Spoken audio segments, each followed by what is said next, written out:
Presiden Prabowo Subianto mengatakan akan segera mencari sosok pengganti Gus Miftah selesai mengundurkan diri dari utusan khusus Presiden. Sederet nama pun bermunculan yang dinilai cocok menggantikan Gus Miftah, salah satunya pengamat politik Roky Gerung yang disebut cocok mengisi jabatan utusan khusus Presiden bidang kerukunan beragama dan pembinaan sarana keagamaan.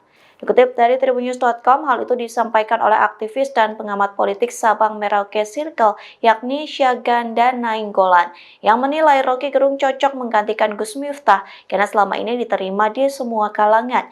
Jika nantinya Roky Gerung menjadi utusan khusus Presiden, maka dialog antar agama disebut dapat berjalan lebih intensif.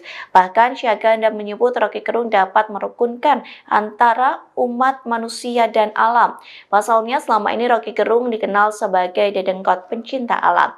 Selain itu, ia menilai pengetahuan Roky Gerung tentang perbedaan pandangan hidup di Indonesia sudah paling mumpuni. Sementara hingga saat ini Presiden Prabowo belum mengindikasikan satu nama terkait sosok pengganti Gus Miftah. Bahkan Wakil Ketua DPR Sufmi Dasko menyebut posisi utusan khusus Presiden boleh kosong atau tidak diisi.